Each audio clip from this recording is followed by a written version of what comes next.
Amazing facts, ஆச்சரியமான உண்மைகள் ஊழியங்களின் சார்பாக தானியேல் மற்றும் வெளிப்படுத்தலின் தீர்க்க தரிசனங்கள் என்ற தொடர் வேதபாட கூட்டங்களுக்கு உங்களை அன்போடு இயேசுவின் நாமத்திலே வரவேற்கின்றோம். பிரியமானவர்களே, இந்த நாளின் பாடத்தை நாம் துவங்குவதற்கு முன்பாக இலவச பிரதி குறித்த அறிமுகத்தை உங்களுக்கு செய்ய விரும்புகிறோம். தேவன் பிசாசை உண்டாக்கினாரா என்ற தலைப்பிலே அழகான இலவச பிரதி ஆயத்தமாய் இருக்கிறது. இதை நீங்கள் பெற்றுக்கொள்ள வேண்டும், இதில் இருக்கிற சத்தியங்களை கற்றுக்கொள்ள வேண்டும் என்றால் எங்களுடைய தொலைபேசி எண்ணுக்கு நீங்கள் அழையுங்கள். அமேசிங் ஃபேக்ட்ஸ் வெப்சைட் உள்ளே சென்று நீங்கள் இந்த சிறு பாட புத்தகத்தை டவுன்லோட் பண்ணி பயன்படுத்தவும் உங்களை அன்புடன் அழைக்கின்றோம். அன்பானவர்களே, இந்த நாளுக்குரிய பாடத்தை நாம் படிக்க இருக்கின்றோம். இந்த நாளுக்குரிய தலைப்பு என்னவென்றால், தேவன் பிசாசை உண்டாக்கினாரா? நாம் ஜெபித்து துவங்கலாமா? எங்கள் நல்ல பிதாவே, இந்த நாளுக்காக மக்கள் நாங்கள் நன்றி சொல்கிறோம். நாங்கள் இப்பொழுது படிக்க இருக்கிற 4வது வேத பாடத்தை எங்களுக்கு நீர் ஆசீர்வதியும். ஆவியானவர் தாமே இந்த உலகத்திலே தீமை எப்படி உருவெடுத்தது என்பதை கிருபையாய் கற்றுத்தாரும், எங்களோடு பேசும். இயேசுவின் நாமத்தில் ஜெபிக்கிறோம் நல்ல பிதாவே, ஆமென். வேதாகமத்தில் 2 சாமுவேல் 14ஆம் அதிகாரம். இந்த அதிகாரம் என்று நாம் சொன்ன உடனே நமக்கு என்ன சம்பவம் ஞாபகத்துக்கு வருகிறது? சற்று யோசித்து பாருங்கள். தாவீதுக்கு இருந்த அழகான மகன் யார் என்றால் அப்சலோம். இந்த அப்சலோமை குறித்து வேதம் சொல்லுகிறது, அவனுடைய தோற்றம் மிக அழகாக இருந்தது. அவனுடைய தலைமுடி மிகவும் நீளமாக இருந்தது. ஆனால் அந்த மகன் தாவீதுக்கு எதிராக, தன்னுடைய தகப்பனுக்கு எதிராக அவன் செயல்படக்கூடியவனாக மாறினான். காரணம் என்ன? இந்த 2 சாமுவேல் புத்தகத்தில் நாம் முந்தி இருக்கக்கூடிய 12, 13 ஆகிய அதிகாரங்கள் எல்லாம் படித்தால், தாவீதினுடைய இன்னொரு மகன் அம்னோன் என்பவன் தாவீதினுடைய சேஷ்டபுத்திரன், முதல் மகன் என்று சொல்லலாம். அவன் தன்னுடைய நண்பர்களின் தீய ஆலோசனையின் பேரில் அவனுடைய தங்கை, இன்னொரு தாய்க்கு பிறந்த மகளான தாமார் என்பவளை அவன் சீரழித்து விடுகின்றான். அந்த தாமார் என்பவள் அப்சலோமின் உடன் பிறந்த தங்கை. இந்த சம்பவங்களை 2 சாமுவேல் 13ஆம் அதிகாரத்தில் வாசிக்கிறோம். இப்படி அம்னோன் தனது தங்கையை சீரழித்து விட்டான் என்பதற்காக அப்சலோம் என்ன செய்கிறான்? அம்னோனை கொலை செய்து விடுகிறான். தாவீதின் குடும்பத்திற்குள்ளே ஏராளமான குழப்பங்கள். என்ன நடக்கிறது என்றால், அம்னோனை கொலை செய்துவிட்ட அப்சலோம் இப்பொழுது அவன் தப்பி வேறு இடத்திற்கு ஓடிவிடுகிறான்.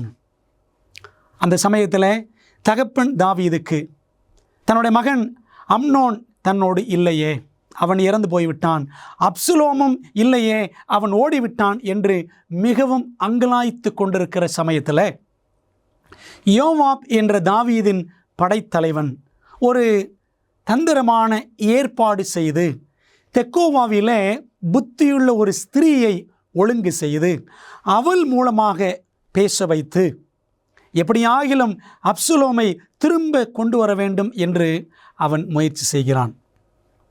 இப்படி யோவாப் எடுத்த முயற்சி தான் அந்த தெக்கோவாவில் இருக்கிற புத்தியுள்ள ஸ்திரீயை பயன்படுத்தி அவளுடைய வாயில வார்த்தைகளை போட்டு எப்படியாகிலும் அப்சலோமை வர வைக்க முயற்சித்தான். இதை குறித்து தான் 2 சாமுவேல் 14ஆம் அதிகாரத்தில் நாம் தெளிவாக வாசிக்கிறோம். அந்த புத்தியுள்ள ஸ்திரீ தாவீது ராஜாவிடத்தில் வந்து, எனக்கு 2 பிள்ளைகள் இருந்தார்கள், ஒருவரை ஒருவர் அடித்து கொண்டார்கள், ஒருவன் இறந்து போனான். ஆகவே இந்த உயிரோடு இருக்கிற மகன் இவன்தான் அவனை கொன்றான் என்பதற்காக இவனையும் உயிரோடு வைக்கக்கூடாது என்று என் உறவினர்கள் எல்லாரும் சொல்லுகிறார்கள் என்று இவள் சொல்லுகிறாள். எனக்கு இருக்கிறவன் இந்த ஒரே மகன் அல்லவா என்று சொல்லும் பொழுது தாவீது ராஜா சொன்னாராம், அவனுக்கு எதுவுமே நேரிடாது என்று ஆணையிடுகிறார். இதே வார்த்தைகளை வைத்துக்கொண்டு பிடித்து கொண்ட அந்த பெண்மணி அப்படியானால் அப்சலோமை வரவையுமே என்று அவள் பேசினாள். தாவீது கண்டுபிடித்து விடுகிறான். இந்த சூழலிலே இப்படிப்பட்ட காரியங்களை உனக்கு சொல்லிக் கொடுத்தது யார் என்றதும் யோவாப் என்று தெரிய வருகிறது. பிரியமானவர்களே, இது ஒரு முழு நீள கதை. 2 சாமுவேல் 14ஆம் அதிகாரத்தில் வாசிக்கலாம். மேலும் திரும்பி வந்துவிட்ட அப்சலோம் அவன் செய்த சில தந்திரமான சூழ்ச்சிகள் 2 சாமுவேல் 15ஆம் அதிகாரம் 6ஆம் வசனத்திலே பாருங்கள். இந்த பிரகாரமாக அப்சலோம் இஸ்ரவேல் மனுஷருடைய இருதயத்தை கவர்ந்து கொண்டான் என்று வாசிக்கிறோம்.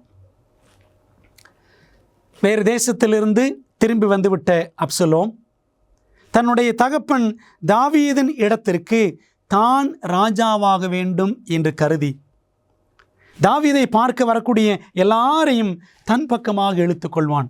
அவர்களை கட்டிப்பிடித்து முத்தமிட்டு, உங்களுக்கு ஏதாயிலும் பிரச்சனையா, நான் சரி செய்கிறேன் என்றெல்லாம் பேசி அவர்களை தன் பக்கமாக அவன் இழுத்து கொண்டான். ஆகவே தாவீதின் படைக்கும் அப்சலோமின் படைக்கும் இடையிலே யுத்தம் நடக்கிறது. அந்த யுத்தத்தை பற்றி நாம் 2 சாமுவேல் 18ஆம் அதிகாரத்தில் வாசிக்கலாம். அந்த அதிகாரம் நமக்கு தெளிவாக சொல்லுகிறது. இந்த கலகத்தில், இந்த போராட்டத்தில் என்ன செய்கிறான் இந்த அப்சலோம்? அவன் தன்னுடைய சுய வாகனத்தில் அவன் போகும் பொழுது அவனுடைய கூந்தல் கர்வாலி மரத்திலே சிக்கி அவன் வானத்துக்கும் பூமிக்கும் நடுவாக தொங்கிக் கொண்டிருக்கிற சமயத்தில் யோவாப் போய் அவனை குத்தி கொன்று போட்டான் என்று வேதம் சொல்லுகிறது. பிரியமானவர்களே, அன்பான தகப்பன் தாவீது, அவனுடைய அழகான மகன் அப்சலோம், இவர்களுக்கு இடையில ஒரு கடுமையான யுத்தம். இந்த யுத்தம் நமக்கு எதை சுட்டி காட்டுகிறது என்பதுதான் இன்றைக்கு நாம் படிக்க போகிற பாடம். இன்றைக்கும் நாம் நம்முடைய சத்தியங்களை வேதாகமத்தின் அடிப்படையில் கேள்வி பதில் முறையிலே தொடர்ந்து படிக்க போகிறோம். தாவீதுக்கும் அப்சலோமுக்கும் இடையிலே யுத்தம் என்பது பரலோகத்திலே தேவனுக்கும் ஓர் அழகான தூதனுக்கும் இடையிலே நடந்த யுத்தத்திற்கு ஒரு முன் அடையாளமாக இருக்கிறது. கேள்வி: பரலோகத்தில் இருந்த கலகக்கார பிரபுவின் பெயர் என்ன? அவன் ஏன் கலகம் செய்தான்? வேதாகமத்தில் நாம் படிக்கிறோம். ஏசாயா 14ஆம் அதிகாரம் 12ஆம் வசனம், அதிகாலையின் மகனாகிய விடிவெள்ளியே, நீ வானத்திலிருந்து விழுந்தாயே என்று வாசிக்கிறோம். ஒரு அழகான தூதன் என்று சொன்னேன் அல்லவா? அந்த தூதனுடைய பெயர் என்ன? இதே வசனத்தை ஏசாயா 14:12, இதை நீங்கள் ஆங்கில வேதாகமத்தில் கிங் ஜேம்ஸ் பைபிளில் படித்து பாருங்கள். அதிகாலையின் மகனாகி விடிவெள்ளி என்ற இடத்துல லூசிஃபர் என்ற பெயர், ஓ லூசிஃபர் என்று நாம் பார்க்க முடியும். இந்த லூசிஃபர் என்ற பெயர் தமிழ் பைபிளில் எங்கேயுமே கிடையாது. ஆங்கில பைபிளில் மட்டும்தான் படிக்க முடியும். அதை தமிழில் அதிகாலையின் மகனாகி விடிவெள்ளியே என்று மொழிபெயர்த்து விட்டார்கள். லூசிஃபர் என்றால் பிரைட் லைட், பிரகாசமான வெளிச்சம் என்று அர்த்தம். அதான் விடிவெள்ளி. லூசிஃபர் என்ற தூதன் அழகான தூதனாக பரலோகத்தில் இருந்தான். தேவனால் படைக்கப்பட்டவன் அவன். இந்த அப்சலோம் பற்றி படித்தோமே, அதே போல கடவுளுக்கு எதிராக, பரம தகப்பனுக்கு எதிராக அவன் கலகம் செய்கிறான். என்ன செய்தான்? தொடர்ந்து வாசிக்கலாம். ஏசாயா 14ஆம் அதிகாரம் 13 மற்றும் 14ஆம் வசனங்கள். உன்னதமானவருக்கு ஒப்பாவேன் என்றும் நீ உன் இருதயத்தில் சொன்னாயே. நான் வானங்களுக்கு மேலாக ஏறுவேன், வானத்து நட்சத்திரங்களுக்கு மேலாக என் சிங்காசனத்தை உயர்த்துவேன், உன்னதமானவருக்கு ஒப்பாவேன் என்று தேவனுடைய சிங்காசனத்தில் அமர்வதற்கும் ஆளுகை செய்வதற்கும் அப்சலோமை போல் அவன் ஆசைப்பட்டான். பிரியமான தேவ பிள்ளைகளே, இந்த அப்சலோம் கதை பூமியிலே நடந்த ஒன்று. ஆனால் அந்த கதை அப்படியே பரலோகத்திலே நிகழ்ந்த அந்த கலகத்திற்கு ஒரு அழகான பாடமாக நமக்கு இருக்கிறது. ஏசாயா 14 அதிகாரம் 12, 13, 14 இந்த வசனங்கள் எல்லாம் படித்து பாருங்கள். இந்த லூசிஃபருடைய ஆசை என்ன என்று அங்கே சொல்லப்பட்டிருக்கிறது. அதே போல எசேக்கியேல் 28 அதிகாரம் 17 வசனம் சொல்லுகிறது, உன் அழகினால் உன் இருதயம் மேட்டிமை ஆயிற்று, உன் மினுக்கினால் உன் ஞானத்தை கெடுத்தாய் என்று நாம் வாசிக்கிறோம். லூசிஃபருக்கு அவனுடைய அழகை குறித்து ஒரு கர்வம், பெருமை, அகந்தை அவன் உள்ளத்தில் ஏற்பட்டு விடுகிறது. ஆக அழகாக இருந்த தூதன் கலகம் செய்கிறவனாக அவன் மாறினான். அவனை லூசிஃபர் என்று வேதம் பெயரிட்டு அழைக்கின்றது. தேவன் லூசிஃபரை அழைத்த போது, தேவன் லூசிஃபரை சிருஷ்டித்த போது, பிசாசை அல்லது ஒரு குறைவுள்ள தூதனாக அல்லது பிசாசாகத்தான் படைத்தாரா என்பது முக்கியமான ஒரு கேள்வி. அதற்கு வேதம் என்ன சொல்லுகிறது என்று பார்க்கலாமா? எசேக்கியேல் 28 அதிகாரம் 15 வசனம், நீ சிருஷ்டிக்கப்பட்ட நாள் துவக்கி உன்னில் அநியாயம் கண்டுபிடிக்கப்பட்டது மட்டும் உன் வழிகளில் குறையற்று இருந்தாய் என்று வேதம் சொல்லுகிறது. ஆண்டவர் லூசிஃபரை படைத்த பொழுது அழகான தூதனாக, எந்த குறைகள் இல்லாமல், அவனுடைய தோற்றத்திலும் குறைகள் இல்லை, அவனுடைய குணத்திலும் குறைகள் இல்லாமல் அவர் அவனை பரிபூரணமாக படைத்தார் என்று வேதம் சொல்லுகிறது. அப்படியானால் என்ன நடந்தது என்பதை நாம் படிக்க வேண்டும். இறுதியில் நடந்தது என்ன? வாசிக்கலாமா? தொடர்ந்து வெளிப்படுத்தின விசேஷத்துக்கு செல்வோம். வெளிப்படுத்தல் 12 அதிகாரம் 7 வசனம், வானத்திலே யுத்தம் உண்டாயிற்று, மிகாவேலும் அவனை சேர்ந்த தூதர்களும் வலுசர்ப்பத்தோடு யுத்தம் பண்ணினார்கள், வலுசர்ப்பமும் அதை சேர்ந்த தூதரும் யுத்தம் பண்ணியும் ஜெயங்கொள்ளவில்லை என்று நாம் வாசிக்கிறோம். வானத்திலே யுத்தம். தனக்குள்ளாக பெருமை கொண்ட லூசிஃபர் தேவனுக்கு எதிராக அவன் கலகம் செய்ய ஆரம்பித்து விடுகிறான். நான் இவ்வளவு அழகாக இருக்கிறேனே, என்னை ஒரு பொருட்டாக பிதாவும் குமாரனும் ஆவியானவரும் மதிக்கிறது போல் இல்லையோ, இயேசுவுக்கு கொடுக்கப்படுகிற முக்கியத்துவம் எனக்கு இல்லையே என்று அவன் தனக்குள்ளாகவே பல கருத்துக்களை வளர்த்து கொள்ளுகின்றான். அது நிமித்தம் அவன் கலகக்கார பிரபுவாக பரலோகத்தில் அவன் மாறினான். லூசிஃபர் என்று இருந்தவன் அவன் பிசாசாக மாறுகிறான். பிசாசு, சேட்டன் என்றால் தேவனுடைய எதிரி என்று பொருள். Satan means the enemy of God. தேவனுடைய எதிரியாக அவன் மாறுகிறான். பிரகாசமான தூதனாக இருந்தவன் பிசாசாக அவன் மாறுகிறான். பிரபுவாக இருந்தவன் அவன் பிசாசாக மாறுகிறான். என்ன நடந்தது என்று நாம் தொடர்ந்து பார்க்கலாமா? பிசாசின் கட்டளையின் கீழ் எப்படிப்பட்ட வல்லமையுள்ள ஜீவிகள் வேலை செய்கின்றனர்? வேதம் சொல்லுகிறது, வெளிப்படுத்தல் 12 அதிகாரம் 4 வசனத்தில், அதன் வால் வானத்தின் நட்சத்திரங்களில் 1/3 பங்கை இழுத்து அவைகளை பூமியில் விழத்தள்ளிற்று என்று வாசிக்கிறோம். பிசாசுக்கு வால் இருந்ததா? அப்படியெல்லாம் இல்லை.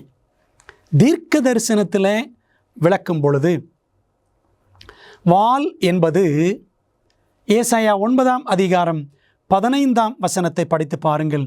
பொய்ப்போதகம் பண்ணுகிற தீர்க்கதரிசியே வால் என்று ஏசாயா எழுதி வைத்திருக்கிறார்.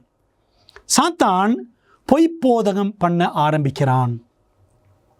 தேவனை குறித்து பொய்யான காரியங்களை, வதந்திகளை அவன் வீச ஆரம்பித்தான்.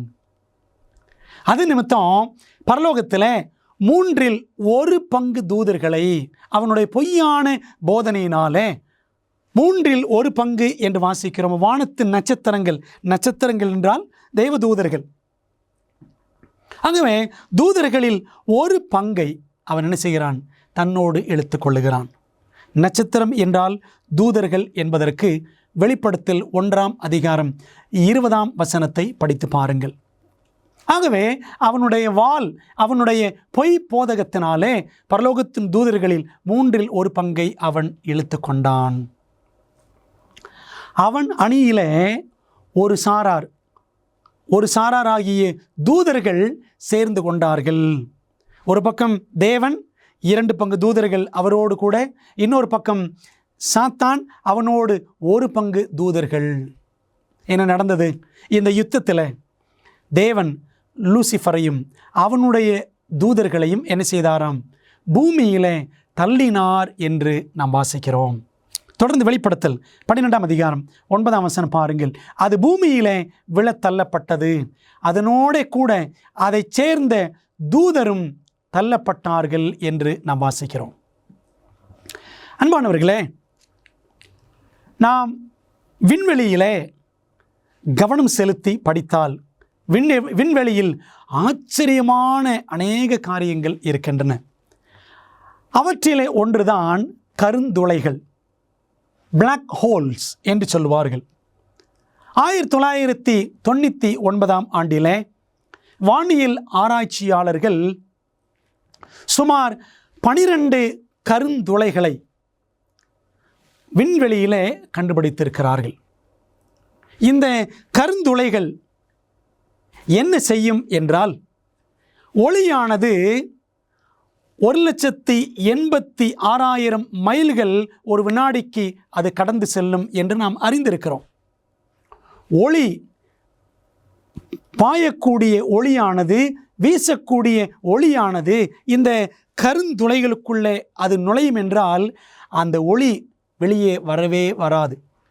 அந்த ஒளியை இந்த கருந்துளைகள் வெளியிலே விடவே விடாது. இதுதான் இந்த கருந்துளைகளினுடைய சிறப்பு அம்சம்.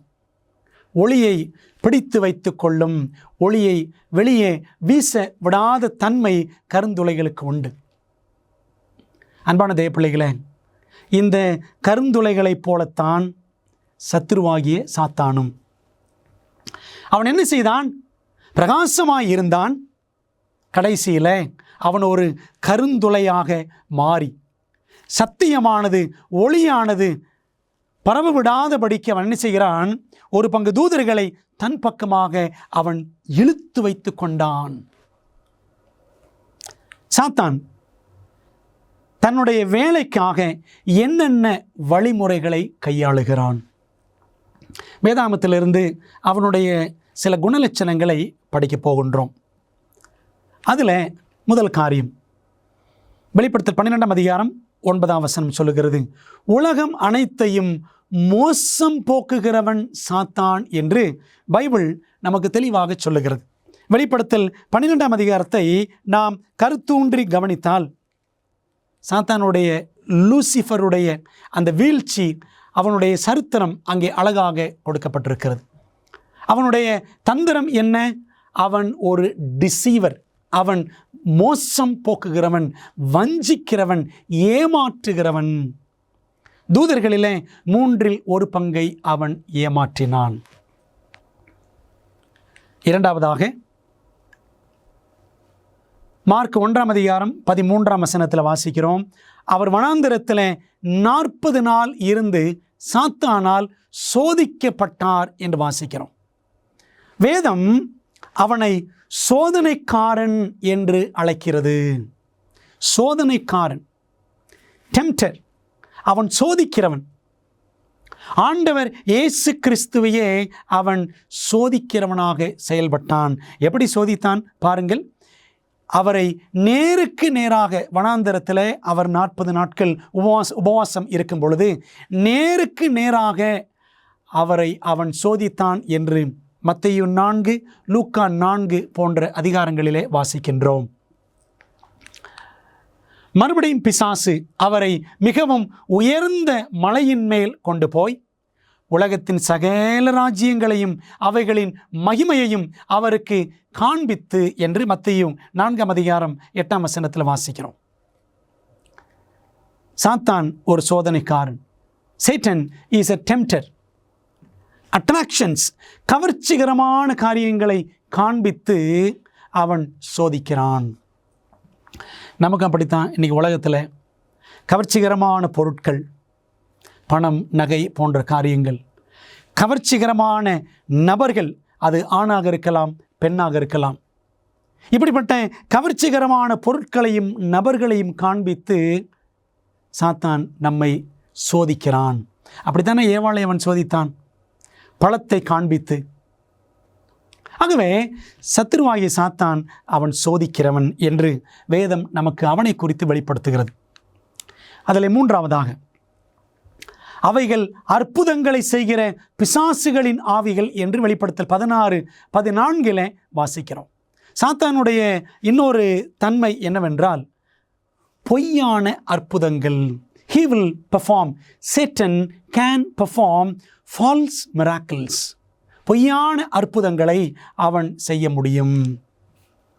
வெளிப்படுத்தல் 13:13 பாருங்கள். அன்றியும் அது மனுஷருக்கு முன்பாக வானத்திலிருந்து பூமியின் மேல் அக்கினியை இறங்க பண்ணத்தக்கதாக பெரிய அற்புதங்களை நடப்பித்தது என்று வாசிக்கிறோம்.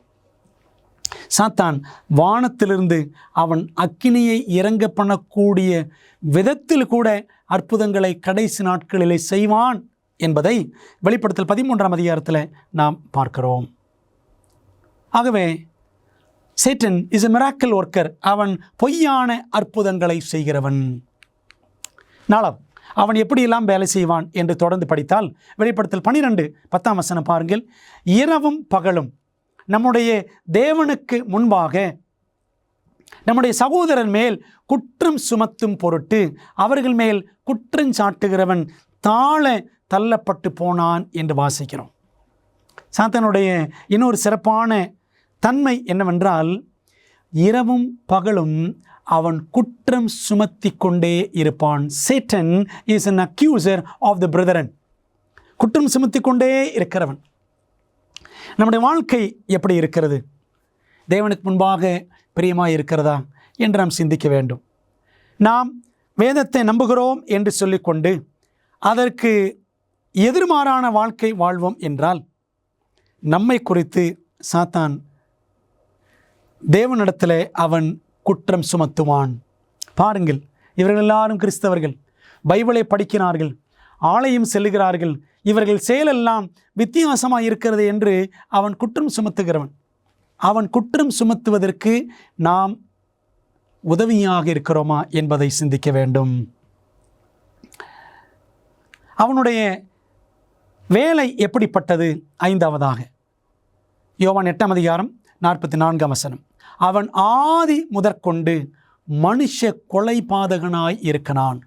அவன் பொய்யனும் பொய்க்கு பிதாவுமாய் இருக்கிறபடியால் அவன் பொய் பேசும்போது தன் சொந்தத்தில் எடுத்து பேசுகிறான் என்று வாசிக்கிறோம். சாத்தான் எப்படிப்பட்டவன்? அவன் மனுஷ கொலைபாதகன்.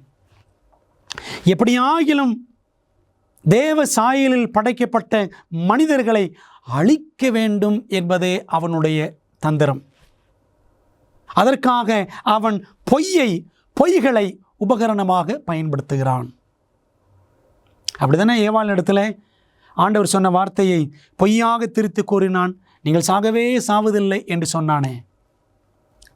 இன்றைக்கு கிறிஸ்தவ உலகத்திலும் வேதத்தின் அடிப்படையிலிருந்து சொல்லுகிறோம் என்று அநேக பொய்களை அநேக போதகர்கள் போதிக்கத்தான் செய்கிறார்கள்.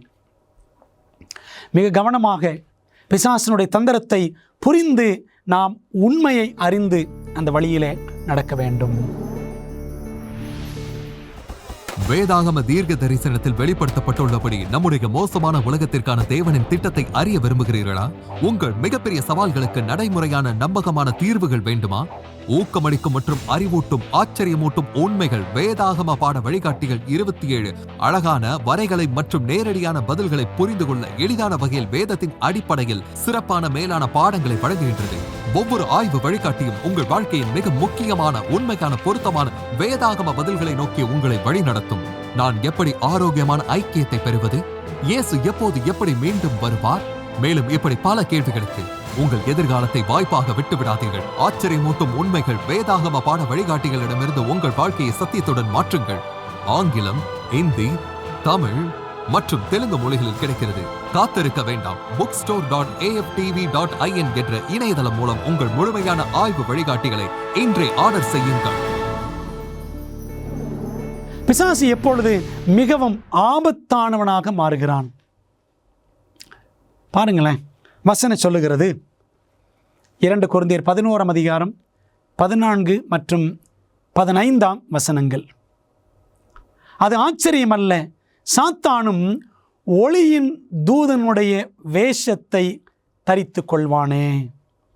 சாத்தான் எப்படிப்பட்டவனா செயல்படுவானா? ஒளியின் தூதனுடைய வேஷத்தை தரித்து கொள்வானே. சரித்திரத்தில் ஜான் ஆர் என்ற ஒரு நபர் இருந்தார். அவர் ஒரு ஆர்சனிஸ்ட் என்று சொன்னால் தவறான நோக்கத்தோடு பிறர் பொருட்களை தீ வைத்து அழிப்பவர் என்று பொருள். இந்த ஜான் ஆர் என்பவர் இப்படி தவறான நோக்கத்தோடு இந்த பிறருடைய செல்வங்கள், பிறருடைய உடைமைகளில் தீ வைத்து அழிக்கக்கூடிய ஒரு நபராக வேலை செய்திருக்கிறார் என்பதை சரித்திரம் ஒரு உதாரணமாக இவருடைய பெயரை வைத்து நமக்கு கற்றுக் கொடுக்கிறது. அதே போலதான் சாத்தானும் இப்படி தவறான நோக்கத்தோடு பிரச்சனையான காரியங்களை தூண்டி விடுகிறவனாக, அவன் தீப்பற்ற வைக்கிறவனாக, அவன் செயல்படுகிறவனாக இன்றும் காணப்படுகிறான். பாருங்கள், அதற்கு அவன் பயன்படுத்தக்கூடிய உபகரணங்கள் யார் யார்? தீ வைப்பதற்கு, அதாவது தேவனுக்கு விரோதமாக செயல்படுவதற்கு அவன் யாரை பயன்படுத்துகிறான்? மத்தேயு 7:15 கள்ள தீர்க்கதரிசிகளுக்கு எச்சரிக்கையாய் இருங்கள். அவர்கள் ஆட்டுத்தோலை போர்த்து கொண்டு உங்களிடத்தில் வருவார்கள், உள்ளத்திலோ அவர்கள் பட்சிக்கிற ஓநாய்கள். சாத்தான் கள்ள தீர்க்கதரிசிகளை பயன்படுத்துகிறான், ஃபால்ஸ் ப்ராஃபட்ஸ். இன்றைக்கு உலகத்தில் தீர்க்கதரிசிகள் என்ற பெயரில் ஏராளமான பேர் இயேசுவின் நாமத்தை கொண்டு அற்புதங்கள் அநேகம் செய்யலாம். ஆனால் இயேசுவின் நாமத்தை கொண்டு அற்புதங்கள் செய்கிற எல்லாருமே இயேசுவின் ஊழியக்காரர்களாகி விடுவார்களா? அப்படிப்பட்டவர்கள் பிசாசனுடைய வேலையாட்களாக கூட இருக்க முடியும். அதனால தான் ஆண்டவர் சொல்கிறார், கள்ள தீர்க்கதரிசிகளுக்கு எச்சரிக்கையாய் இருங்கள். அப்படியானால் அடுத்த ஒரு கேள்வி நமக்கு எழும்புகிறது. என்ன கேள்வி என்றால், சாத்தானுக்கு வேதம் தெரியுமா? உண்மைதான், சாத்தானுக்கு வேதம் நன்றாக தெரியும். ஆண்டவர் இயேசு கிறிஸ்துவிடத்தில் அந்த வனாந்தரத்தில் பேசின பொழுது அவன் வசனங்களைத்தானே எடுத்து சொன்னான். பாருங்கள், மத்தேயு 4:5-6 அப்பொழுது பிசாசு, நீர் தேவனுடைய குமாரனே ஆனால் தாழ குதியும், ஏனெனில் தம்முடைய தூதர்களுக்கு உம்மை குறித்து கட்டளையிடுவார். உமது பாதம் கல்லில் இடராதபடிக்கு அவர்கள் உம்மை கைகளில் ஏந்தி கொண்டு போவார்கள் என்பதாய் எழுதியிருக்கிறது என்று சொன்னான். வசனங்களை சாத்தான் எங்கிருந்து எடுத்து சொன்னான் என்றால், சங்கீதம் 91:11-12 எடுத்து அரைகுறையாக சாத்தான் இயேசுவின் இடத்துல பேசினான். இன்னும் நிறைய இடங்கள்ல அவன் வசனத்தை பயன்படுத்தி பேசியிருக்கிறான். நாம் அதை மத்தேயு 4 லூக்கா 4 வாசிக்கலாம். அன்பானவர்களே, ஆகவே சாத்தானுக்கு வேதம் தெரியுமா என்றால் நன்றாக தெரியும். அவனை இப்படியும் சொல்லலாம், வேதம் ஓதும் சாத்தான் என்று சொல்லலாம். அவனுக்கு வேதம் நன்றாக தெரியும். வேதத்தை நன்கு அறிந்த ஒரு மாணவன் சாத்தான் என்று சொல்லலாம்.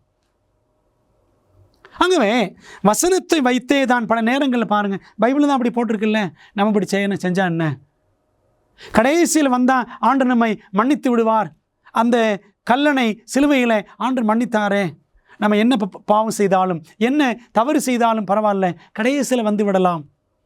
வசனத்தை வச்சே சாத்தான்படி நாம் பாவத்தில் விழுவதற்கு நம்மை தூண்டுகிறான். ஆகவே சாத்தானுக்கு வேதம் நன்றாக தெரியும்.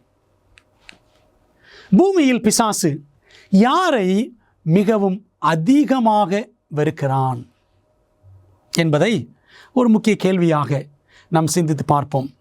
வெளிப்படுத்தின விசேஷத்தில் 12ஆம் அதிகாரம் 17ஆம் வசனம் சொல்லுகிறது, அப்பொழுது வலுசர்ப்பமானது ஸ்திரீயின் மேல் கோபங்கொண்டு தேவனுடைய கற்பனைகளை கைக்கொள்ளுகிறவர்களும் இயேசு கிறிஸ்துவை குறித்து சாட்சியை உடையவர்களுமாகிய அவளுடைய சந்ததியான மற்றவர்களுடனே யுத்தம் பண்ண போயிற்று.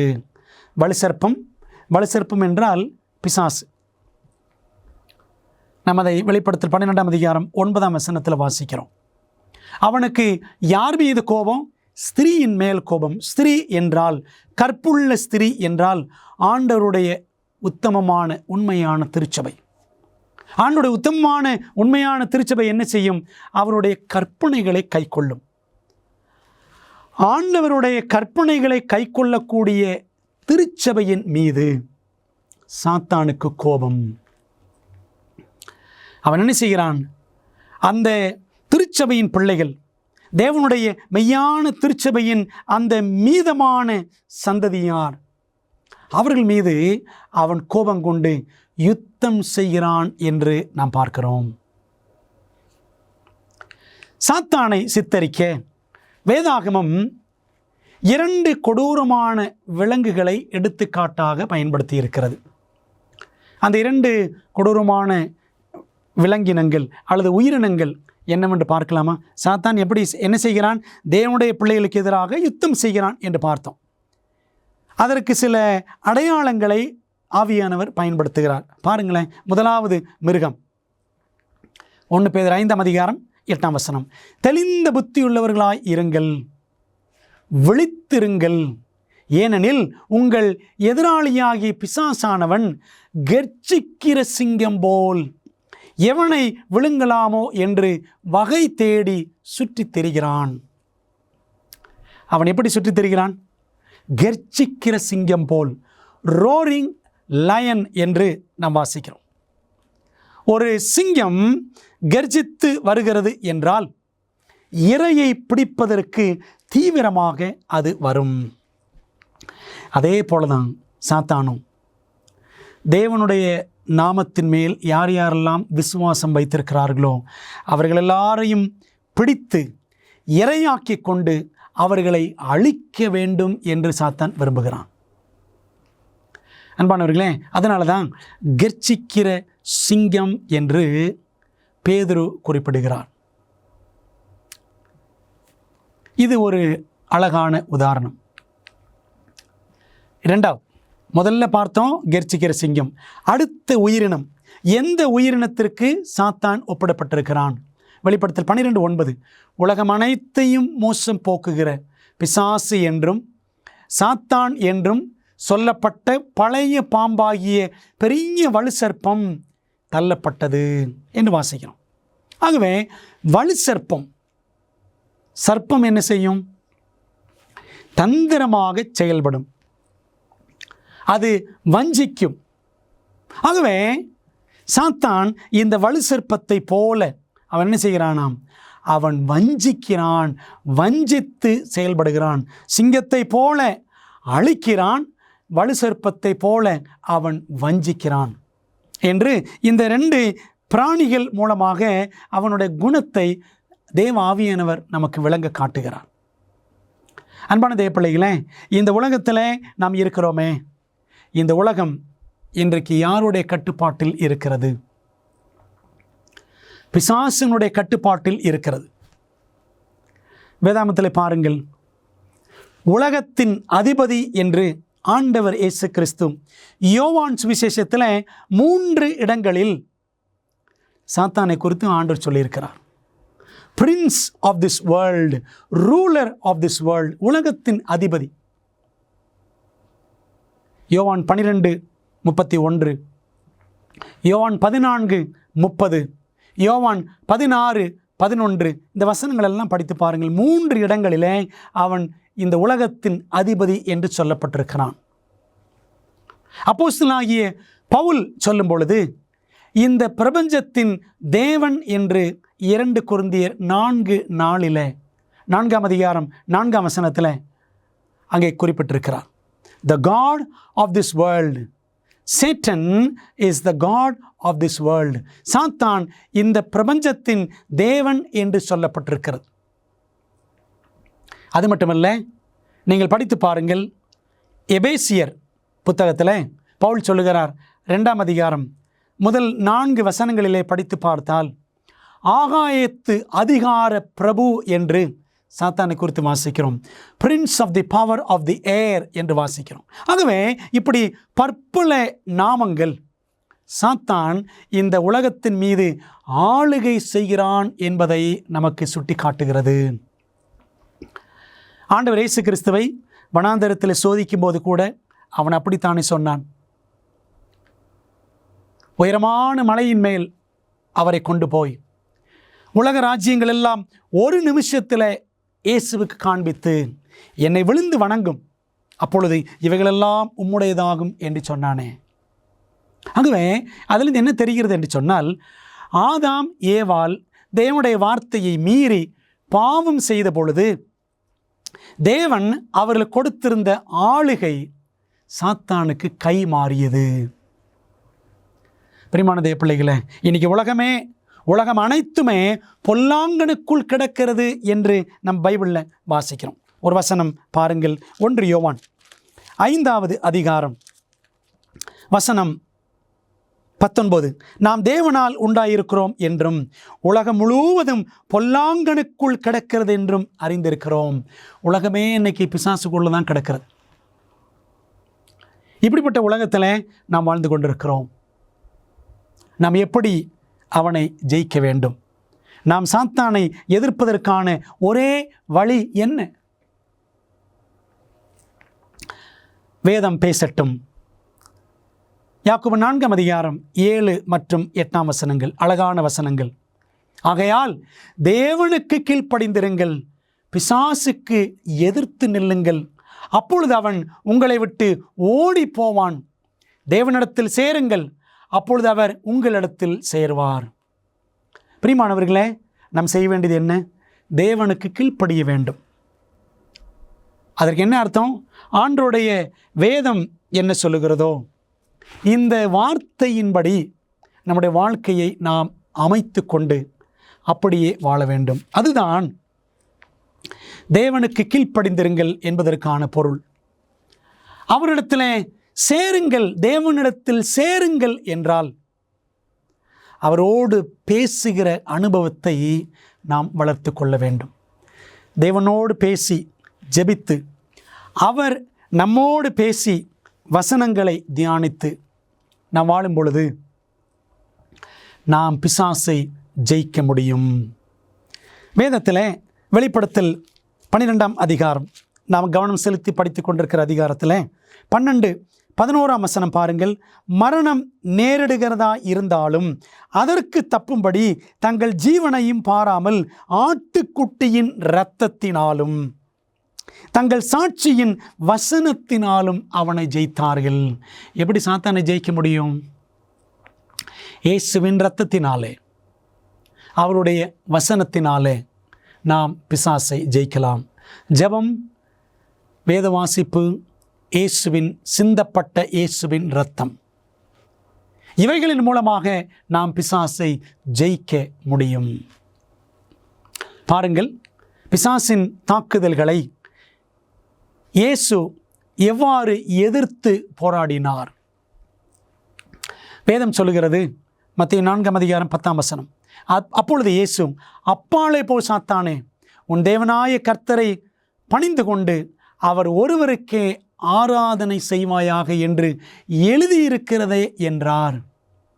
சாத்தான் இயேசுவை சோதிக்கும் பொழுது அவர் வசனங்களை எடுத்து வீசினார். அதனால தான் அப்போஸ்தலனாகிய பவுல் சொல்லும் பொழுது எபேசியர் 6ஆம் அதிகாரம் 17ஆம் வசனத்தில் சொல்லுகிறார், தேவ வசனமாகிய ஆவியின் பட்டயத்தையும் எடுத்துக்கொள்ளுங்கள். ஆவியானவர் நமக்கு தந்திருக்கிற பட்டயம் வேத வசனம். அதனால தான் அதற்கு ஆவியின் பட்டயம் என்று பெயர். அதை எடுத்துக்கொண்டு நாம் போர் புரிய வேண்டும். அப்பொழுது பிசாசை நாம் ஜெயிக்கலாம். ஏனென்றால் தேவனுடைய வார்த்தையானது ஜீவனும் வல்லமையும் உள்ளதாயும் இருபுறமும் கருக்குள்ள எந்த பட்டயத்திலும் கருக்கானதாயும் இருக்கிறது. ஆனால் நம்ம கையில் கொடுத்திருக்கிற அந்த ஆவியின் பட்டயம் மிகவும் வல்லமை உள்ளது, உயிர் உள்ளது, மிகவும் கூர்மையானது. அந்த வசனத்தை வைத்து நாம் எதிரியோடு சாத்தானோடு போராடும் பொழுது அவன் ஓடி விடுவான். பெரியமான தேவ பிள்ளைகளே, ஆரம்பத்தில் அப்சலோமின் கதையோடு தொடங்கினோம். சாத்தானின் முடிவானது எவ்வாறு அப்சலோமின் இறுதி முடிவோடு ஒத்திருக்கும்? வசனத்தில் படிக்கிறோம், அவர்கள் அப்சலோமை எடுத்து அவனை காட்டில் உள்ள ஒரு பெரிய குழியிலே போட்டு என்று 2 சாமுவேல் 18ஆம் அதிகாரம் 17ஆம் வசனத்தில் வாசிக்கிறோம். அப்சலோம் கர்வாலி மரத்தில் அவன் தொங்கினான். அப்பொழுது யோவாப் வந்து 3 வல்லையங்களை ஈட்டிகளை கொண்டு வந்து அவன் நெஞ்சிலே குத்தி அவனை கொன்று போட்டான். இப்படி தொங்கிக் கொண்டிருந்தவனை அவனுடைய சடலத்தை இறக்கி ஒரு பெரிய குழியிலே போட்டு அவனை அடக்கம் பண்ணினார்கள் என்று வாசிக்கிறோம். அப்சலோம் உயிரோடு இருக்கையில் என் பெயரை நினைக்க பண்ணும்படியாக எனக்கு குமாரன் இல்லை என்று சொல்லி ராஜாவின் பள்ளத்தாக்கிலே தனக்கென்று ஒரு தூணை நிறுத்தினான் என்று 2 சாமுவேல் 18:18 வாசிக்கிறோம். பாருங்கள், இந்த அப்சலோம் ஒரு பெரிய குழியிலே தூக்கி போடப்பட்டான் அவன் இறந்த பிற்பாடு. அதே போல சாத்தானும் என்ன நிலைக்கு ஆளாவான் என்பதை ஏசாயா 14ஆம் அதிகாரம் 15ஆம் வசனத்தில் வாசிக்கிறோம். ஆனாலும் நீ அகாதமான பாதாளத்திலே தள்ளுண்டு போனாய். ஆண்டவர் அவருடைய 2ஆம் வருகையில் என்ன செய்வார்? சாத்தானை பாதாள குழியிலே அவனை அடைத்து போடுவார் என்பதாக வெளிப்படுத்தல் 20ஆம் அதிகாரம் முதல் 3 வசனங்களிலே நாம் வாசிக்கிறோம். அவன் சோதிப்பதற்கென்று இந்த பூமியில் யாரும் இருக்க மாட்டார்கள். தேவன் தம்முடைய பிள்ளைகளை எடுத்துக்கொள்வார். சாத்தான் சோதிப்பதற்கு ஒருவரும் இல்லாதபடியினாலே அவன் படுகுழியிலே பாதாள குழியில் கிடக்கிறவனுக்கு ஒப்பாக அவன் இந்த பூமியின் இருண்ட பாலிடங்களிலே அவன் கிடப்பான். தேவனுடைய ஜனங்களை சோதிக்க சாத்தான் மீண்டும் தோன்றுவானா? பிரியமான தேவ பிள்ளைகளே, ஆண்டவர் வந்து தம்முடைய பிள்ளைகளை தம்முடைய ராஜ்யத்திற்கு அழைத்து செல்லும் பொழுது மீண்டும் இந்த சாத்தானுக்கு வேலை இருக்குமா என்றால் வசனம் சொல்லுகிறது பாருங்கள், இனி ஒருபோதும் இருக்க மாட்டாய். எசேக்கியேல் 28ஆம் அதிகாரம் 19ஆம் வசனம் அழகாக சொல்லுகிறது. தேவன் இந்த பிசாசுக்கும் ஒரு முடிவை கொண்டு வருவார். இனி ஒருபோதும் இருக்க மாட்டாய். எந்த பூமியிலே இருந்த தேவ ஜனங்களை, தேவ சாயலுக்கு ஒப்பாயிருந்த அவருடைய பிள்ளைகளை தேவனுக்கு எதிராக கலகம் செய்கிறவர்களாக சாத்தான் தூண்டினானோ, மாற்றினானோ, அதே பூமியிலே அவன் அழிக்கப்படுவான் என்பதை எசேக்கியேல் 28ஆம் அதிகாரத்தில் வாசிக்கிறோம். எசேக்கியேல் 28ஆம் அதிகாரத்தில் ஒரே ஒரு வசனத்தை உங்களுக்கு நான் வாசித்து காண்பிக்க விரும்புகிறேன். எசேக்கியேல் 28 வசனம் 18 பிற்பகுதி, உன்னை பார்க்கிற எல்லாருடைய கண்களுக்கு முன்பாகவும் உன்னை பூமியின் மேல் சாம்பலாக்குவேன் என்று ஆண்டவர் சொல்லுகிறார். பூமியிலே கலகத்தை மனுமக்கள் மத்தியிலே உருவாக்கிவிட்ட சாத்தான் இந்த பூமியிலேயே அவன் சாம்பலாக்கப்படுவான் என்பதை தேவன் திட்டவட்டமாக முன்கூட்டியே தீர்க்க தரிசனமாய் சொல்லி வைத்திருக்கிறார். பிரியமான தேவ பிள்ளைகளே, பைபிளில் நாம் வாசிக்கிறோம், நாகூம் 1ஆம் அதிகாரம் 9ஆம் வசனத்தில் இடுக்கம் மறுபடியும் உண்டாகாது. Sin shall not come again. Affliction will not arise the second time. 2வது முறையாக பாவம் அல்லது துன்பம் மறுபடியும் தோன்றாது என்பதை நாகூம் 1:9 வாசிக்கிறோம். பிரியமான தேவ பிள்ளைகளே, துன்மார்க்கரின் அழிவை குறித்து தேவன் என்ன நினைக்கிறார்? வசனம் என்ன சொல்லுகிறது பாருங்கள். எசேக்கியேல் 33ஆம் அதிகாரம் 11ஆம் வசனம். கர்த்தராகிய ஆண்டவர் உரைக்கிறது என்னவென்றால், நான் துன்மார்க்கனுடைய மரணத்தை விரும்பாமல் துன்மார்க்கன் தன் வழியை விட்டு திரும்பி பிழைப்பதையே விரும்புகிறேன் என்று என் ஜீவனை கொண்டு சொல்லுகிறேன். இஸ்ரவேல் வம்சத்தாரே, உங்கள் பொல்லாத வழிகளை விட்டு திரும்புங்கள், நீங்கள் ஏன் சாக வேண்டும் என்கிறார் என்று அவர்களோட சொல்லு. துன்மார்க்கரின் மரணத்தை தேவன் ஒருபோதும் விரும்புவதில்லை. ஒரு பாவி தன் பாவத்திலேயே மரிப்பதை தேவன் பெரிதாக சந்தோஷமாக அவர் எடுத்துக்கொள்வதில்லை. அன்பானவர்களே, துன்மார்க்கன் மனம் திரும்ப வேண்டும், தேவனுடைய பிள்ளையாக மாற வேண்டும் என்பதே தேவனுடைய ஆழ்ந்த விருப்பமாக இருக்கிறது. அதே போலத்தான் லூசிஃபர் சாத்தானாகி அவனும் சாம்பலாகி அழிய நேரிடும் என்று படித்தோமே, அவனுக்காகவும் ஆண்டவர் அங்கலாய்க்கத்தான் செய்கிறார். ஒருவேளை சாத்தான் அழிக்கப்படுவான் என்று சொன்னால் அந்த சம்பவம் கூட ஆண்டவருக்கு மிகவும் வேதனையான சம்பவமாகத்தான் இருக்கும் என்பதில் சந்தேகம் கிடையாது. கலகக்காரனான மகன் அப்சலோம் கொல்லப்பட்டதை கேள்விப்பட்ட தாவீது எவ்வாறு பதிலளித்தான்? அப்சலோமை மெதுவாய் நடத்துங்கள், அவனை மெதுவாய் நடத்துங்கள் என்று சொன்னான் தாவீது. ஆனால் யோவாப் அவனை கொன்று போட்டான். என்ன நடந்தது பாருங்கள். 2 சாமுவேல் 18:33 வாசிக்கிறோம். அப்பொழுது ராஜா மிகவும் கலங்கி கவுனி வாசலின் மேல் வீட்டிற்குள் ஏறி போய் அழுதான் என்று வாசிக்கிறோம். அதாவது இந்த அப்சலோம் கொல்லப்பட்டான் என்ற செய்தி தாவீதுக்கு வந்து சேருகிறது. அவன் ஏறி போகையில், என் மகனாகிய அப்சலோமே, என் மகனே, என் மகனாகிய அப்சலோமே, நான் உனக்கு பதிலாக செத்தேனானால் நலமாயிருக்கும். அப்சலோமே, என் மகனே, என் மகனே என்று சொல்லி அழுதான். பிரியமான தேவப்பிள்ளைகளே, சாத்தான் அவன் அழிக்கப்படும் பொழுது தேவனும் இதே போன்ற மனவேதனையை அவர் அடைவார்.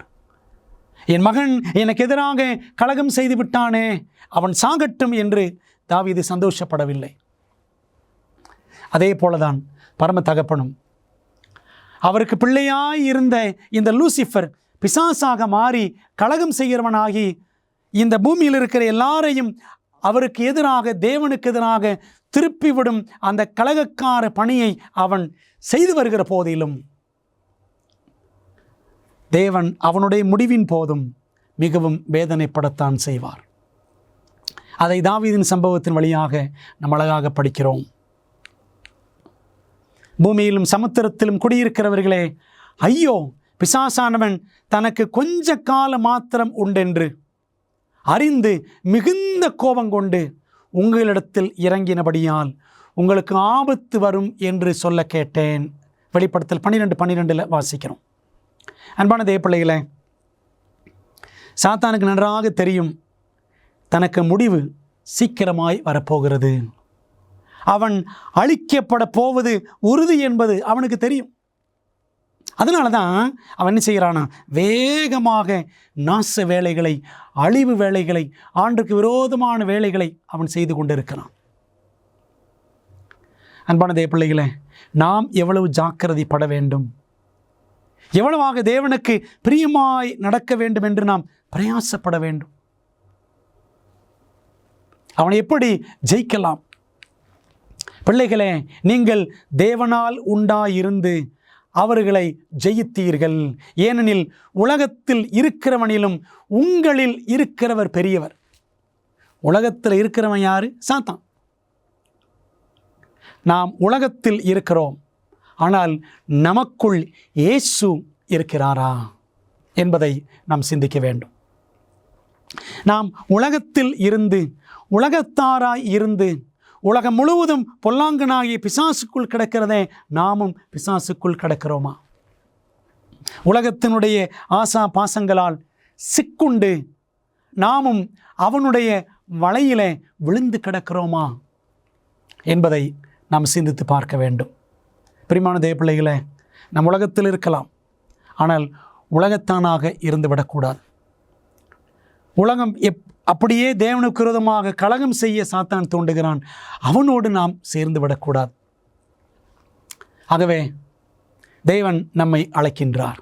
என் மகனே, உன் இருதயத்தை எனக்கு தா. லூசிஃபர் தன் இருதயத்தை முழுமையாய் தேவனுக்கு கொடுக்கவில்லை, கலகக்காரனாக மாறிவிட்டான். இன்றைக்கு நீங்களும் நானும் நம்முடைய இருதயத்தை ஆண்டவருக்கு முழுமையாக கொடுக்கவில்லை என்றால் நாமும் அவனைப் போல் மாறுவது உறுதி. ஆகவே இப்பொழுதே நீங்கள் தேவனை நேசிக்கவும் அவருக்காக ஊழியம் செய்யவும் தீர்மானம் எடுப்பீர்களா? அப்படி தீர்மானம் எடுப்பதாக இருந்தால் என்னோடு சேர்ந்து ஜெபிப்பீர்களா? ஜெபம் செய்வோம். பரிசுத்தம் நிறைந்த ஆண்டவரே, பரலோகத்தின் அழகான தூதன் அவன் எப்படி கலகக்காரனாக மாறினான் என்று லூசிஃபர் சாத்தானாக மாறியதை பற்றி நாங்கள் படித்தோம். ஆண்டவரே, நீர் பிசாசை உண்டாக்கவில்லை.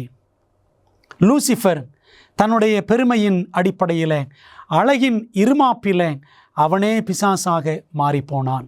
உம்முடைய வார்த்தைக்கு கீழ்ப்படியாமல் போனான். உமக்கு எதிராக தூதர்களை திருப்பினான். உமக்கு எதிராக இந்த உலகத்தையே திருப்பி கொண்டிருக்கிறான். ஆண்டவரே, எங்கள் இருதயமோ உமக்கு நேராக திரும்பட்டும்.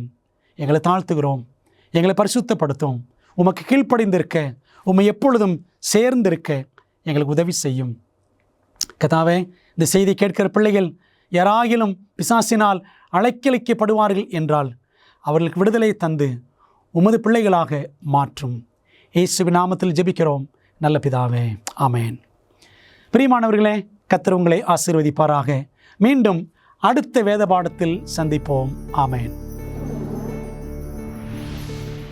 அமேசிங் ஃபேக்ட்ஸ் என் வாழ்க்கையில் ஒரு நல்ல தாக்கத்தை அமேசிங் ஃபேக்ட்ஸ் உண்மையிலேயே என் வாழ்க்கையில் ஒரு பெரிய தாக்கத்தை செயலாக்கம் தான் இன்று என்னை இங்கே நிற்க வச்சிருக்கு. நான் குற்றப்படுத்தப்படலை, ஆனால் அதை குறித்து சந்தோஷம். வேதாகமத்தை படிக்க ஆரம்பித்தேன். நான் செவன்த் அட்வென்டிஸ்ட் சபையில் ஒரு அங்கமாக எனக்கு கொடுத்த ஜீவனை குறித்து இன்னும் அநேக காரியங்கள் இருக்க வேண்டும். கொடுக்கப்பட்ட செய்தி மிகவும் வல்லமை வாய்ந்ததாக இருந்தது. அமேசிங் ஃபேக்ட்ஸ் 55 வருடங்களுக்கு மேலாக தேவனுடைய நற்செய்தி உலகமெங்கும் அறிவித்து வருகிறது. அப்புறமா அமேசிங் ஃபேக்ட்ஸ்க்கு இடையில லோகோ வரும். இதற்கு முன்பாக நிறைய பேர் பேசுகிறத நான் கேள்விப்பட்டிருக்கிறேன். ஆனால் இவர் பேசுகிறத முதன்முறையாக நான் கேட்டேன். இவர் ஏதோ ஒன்றை குறித்து சொல்லும்போது நான் உடனே வேதத்தை எடுத்து அதை கண்டுபிடிக்கணும்னு ஆசைப்பட்டேன். ஏன்னா நான் இதுக்கு முன்பாக அதை பற்றி நான் கேள்வியே பட்டதில்லை. எனவே நான் வேத பாடங்களை படிக்க துவங்கினேன். நான் உட்பட இங்கு இருக்கும் ஒவ்வொரு நபரும் மாற்றம் பெற துவங்கினோம். கடவுளே, எனக்கு ஏன் இப்படி நடந்தது என்பது என் வாழ்க்கையில் ஒரு கேள்வியாக இருந்தது. தேவன் என்னத்தை பேசினாரு. நான் உண்மையாகவே அவர் தான் என் தகப்பன் என்பதை கண்டேன். நான் என் வாழ்க்கையில் எல்லாத்தையும் இழந்தேன். இப்போதான் ஆண்டவர் என் வாழ்க்கையில் இல்லைங்கிறதே நான் உணர்ந்தேன். நான் ஒரு தீர்க்க தரிசன பாட வகுப்புக்கு சென்றேன். அது என்னை சுக்குநூறாக உடைத்தது. இச்செய்தி மிகவும் வல்லமை வாய்ந்ததும் மறுக்க முடியாத உண்மையுமாக இருந்தது. இது மிகவும் ஆச்சரியமாக உள்ளது.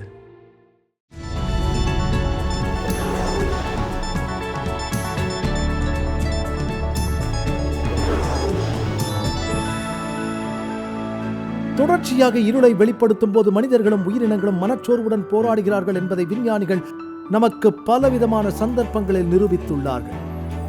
ஆர்க்டிக் பிராந்தியங்களில் ஒவ்வொரு ஆண்டும் குளிர்கால மாதங்களில் இதை காணலாம். அழகிய கிராமமான ரூகன் நார்வேயில் ஒரு ஆழமான பள்ளத்தாக்கில் அமைந்திருக்கிறது. அங்கு மலைகள் ஒவ்வொரு ஆண்டும் 6 மாதங்களுக்கு சூரியனின் கதிர்களை தடுக்கும். இது உண்மையில் 3400 குடியிருப்பாளர்களை நிழல் நிலையில் வைத்திருக்கிறது. சில நேரங்களில் குளிர்காலம் முழுதும் இருள் மனச்சோர்வை உண்டாக்கும். நகர தலைவர்கள் இந்த 2 மாதங்களில் தங்கள் கிராமத்தை ஒளிரச் செய்ய உதவ ஒரு பிரகாசமான யோசனை அவர்களுக்கு கிடைத்தது.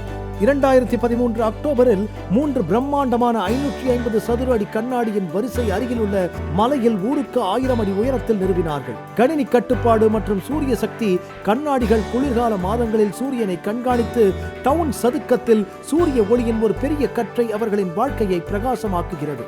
இன்று குளிர் மாதங்களில் நீங்கள் ரூகனை பார்வையிட்டால் பிரதிபலிக்கும் சூரிய ஒளியில் நகர சதுக்கத்தில் குளிக்க ஜனங்கள் அடிக்கடி கூடி வருவதை அல்லது நீண்ட இருக்கைகளில் அமர்ந்திருப்பதை காணலாம்.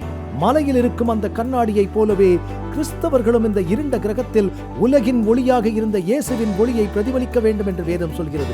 இதை பற்றி விரிவாக மத்தேயு 5:14, நீங்கள் உலகத்துக்கு வெளிச்சமாயிருக்கிறீர்கள், மலையின் மேல் இருக்கிற பட்டணம் மறைக்கப்பட்டிருக்க மாட்டாது என்று. நாம் விளக்கை கொளுத்தி மரக்காலால் மூடி வைக்காமல் விளக்கு தண்டின் மேல் வைப்பார்கள், அப்பொழுது அது வீட்டில் உள்ள அனைவருக்கும் வெளிச்சம் கொடுக்கும். இவ்வாறாக மனுஷர் உங்கள் நற்கிரியைகளை கண்டு பரலோகத்தில் இருக்கிற உங்கள் பிதாவை மகிமைப்படுத்தும்படி உங்கள் வெளிச்சம் அவர்கள் முன்பாக பிரகாசிக்க கடவுது. ஆகவே இயேசுவை பிரதிபலிப்பதன் மூலம் மற்றவர்களின் வாழ்க்கையை பிரகாசமாக்க நண்பர்கள் என்று பிரயோஜனமாக இருக்கிறார்கள்.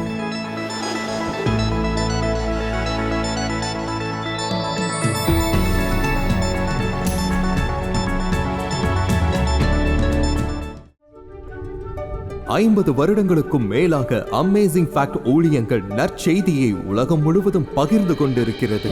இயேசுவின் சித்தத்தின்படி அனைத்து மக்களுக்கும் நித்திய சுவிசேஷத்தை அறிவித்துக் கொண்டிருக்கிறது. உங்கள் ஜெபத்திற்கும் ஆதரவிற்கும் நன்றி.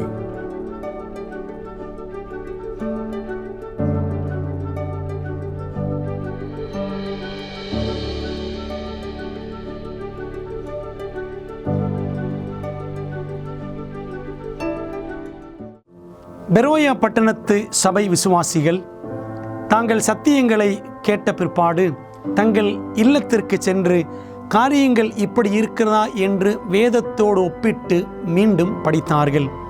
அதுபோலவே நீங்களும் செய்ய வேண்டும் என்று நாங்கள் விரும்புகிறோம். இந்த தீர்க்க தரிசன தொடர் கூட்டங்களில் ஒவ்வொரு நாளும் உங்களுக்கு அந்தந்த நாளுக்குரிய செய்தி சம்பந்தமான இலவச பிரதி அறிமுகப்படுத்தப்படுகிறது. ஆகவே அந்த இலவச பிரதியை நீங்கள் திரையில் தெரியும் தொலைபேசி எண்ணை பயன்படுத்தி எங்களோடு தொடர்பு கொண்டு பெற்றுக்கொள்ளலாம், அல்லது எங்களுடைய வெப்சைட்டுக்குள்ளே சென்று நீங்கள் அதை பதிவிறக்கம் செய்து கொள்ளலாம். நீங்கள் அந்த புத்தகங்களை பெற்றுக்கொண்டு படித்து வேதத்தில் உள்ளபடியே கற்றுக்கொள்ளுங்கள். நீங்கள் படித்த பிற்பாடு உங்கள் நண்பருக்கும் அதை பகிர்ந்து கொள்ளுங்கள்.